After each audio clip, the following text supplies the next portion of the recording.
কৰ্ণাটকৰ মন্ত্ৰী প্ৰিয়াংক খাৰ্গে তেওঁৰ দেউতাকেও আগতে এবাৰ ডক্টৰ ভূপেন হাজৰিকাকো সমালোচনা কৰি থৈ দিছে।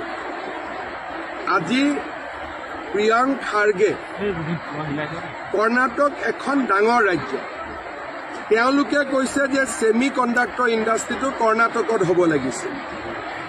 মই অসমলৈকে লৈ আহিলোঁ, মোদী ডাঙৰীয়াই অসমত দিলে।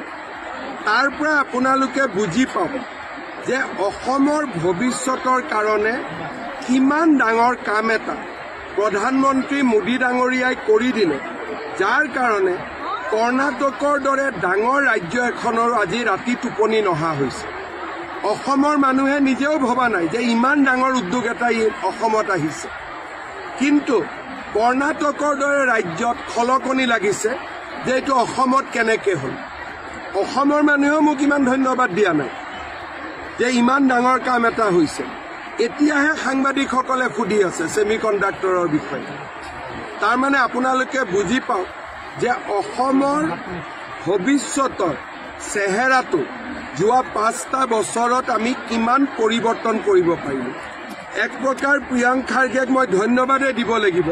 তেওঁ নকলে অসমৰ মানুহে বুজিয়ে নাপালেহেঁতেন যে ইমান ডাঙৰ কাম এটা অসমত হৈছে বুলি। কৰ্ণাটকৰ মন্ত্ৰী প্ৰিয়াংক খাৰ্গে তেওঁৰ দেউতাকেও আগতে এবাৰ ডক্টৰ ভূপেন হাজৰিকাকো সমালোচনা কৰি থৈ দিছে। আজি প্ৰিয়াংক খাৰ্গে কৰ্ণাটক এখন ডাঙৰ ৰাজ্য, তেওঁলোকে কৈছে যে ছেমি কণ্ডাক্টৰ ইণ্ডাষ্ট্ৰীটো কৰ্ণাটকত হ'ব লাগিছিল। মই অসমলৈকে লৈ আহিলোঁ, মোদী ডাঙৰীয়াই অসমত দিলে। তাৰ পৰা আপোনালোকে বুজি পাব যে অসমৰ ভৱিষ্যতৰ কাৰণে কিমান ডাঙৰ কাম এটা প্ৰধানমন্ত্ৰী মোদী ডাঙৰীয়াই কৰি দিলে, যাৰ কাৰণে কৰ্ণাটকৰ দৰে ডাঙৰ ৰাজ্য এখনৰ আজি ৰাতি টোপনি নহা হৈছে। অসমৰ মানুহে নিজেও ভবা নাই যে ইমান ডাঙৰ উদ্যোগ এটা অসমত আহিছে, কিন্তু কৰ্ণাটকৰ দৰে ৰাজ্যত খলকনি লাগিছে যে এইটো অসমত কেনেকৈ হ'ল। অসমৰ মানুহেও মোক ইমান ধন্যবাদ দিয়া নাই যে ইমান ডাঙৰ কাম এটা হৈছে। এতিয়াহে সাংবাদিকসকলে সুধি আছে ছেমি কণ্ডাক্টৰৰ বিষয়ে। তাৰমানে আপোনালোকে বুজি পাওক যে অসমৰ ভৱিষ্যতৰ চেহেৰাটো যোৱা 5টা বছৰত আমি কিমান পৰিৱৰ্তন কৰিব পাৰিলোঁ। এক প্ৰকাৰ প্ৰিয়াংক খাৰ্গেক মই ধন্যবাদে দিব লাগিব।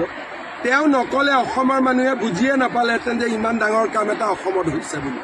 কৰ্ণাটকৰ মন্ত্ৰী প্ৰিয়াংক খাৰ্গে তেওঁৰ দেউতাকেও আগতে এবাৰ ডক্টৰ ভূপেন হাজৰিকাকো সমালোচনা কৰি থৈ দিছে।